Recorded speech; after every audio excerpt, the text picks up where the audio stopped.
It's Friday the 13th oil change day at Meineke Cinnamon. So typically around the holidays, people back off from prioritizing home repairs unless they're having family over, right? If their toilets are clogged, they're going to call a plumber and spend that $1,000. If their heater's broken, they're going to call the heating and air conditioning guy and spend that $500 or $1,000 to get their house or their lights or electrical. So if it's an absolute emergency disaster at home, Santa Claus won't win.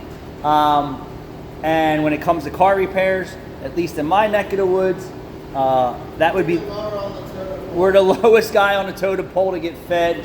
We sure as hell can count on oil changes, tire plugs, and things of that nature to roll through the shop around the holiday.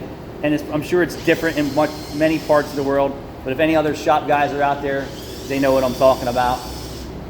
So we have a 2023 or 23 Bronco in for maintenance. They chose not to use the dealership for recommended maintenance. They have been spoken to about not listening to the maintenance schedule that's pre-programmed into the vehicle that says you can go 10,000 miles on your oil for your vehicle.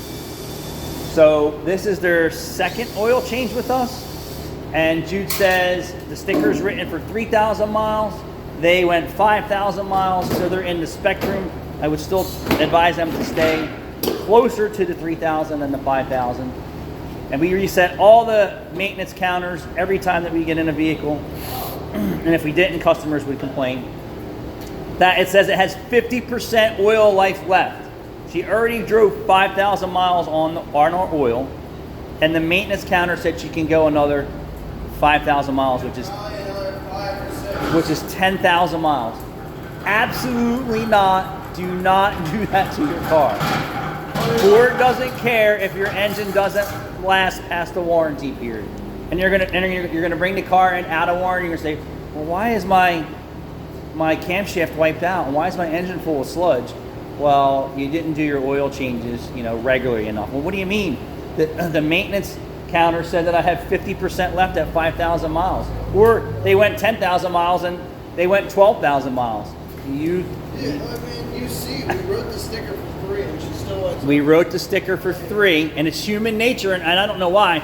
That's a very risky gamble. And I do 1,000 miles over max. This Ford Bronco has to cost her $300 or $400 a month. Probably. I mean, this is an Outer Banks, so probably $450 a month, depending on her credit. Don't follow the oil life indicators. Listen to the pros. Thanks for watching.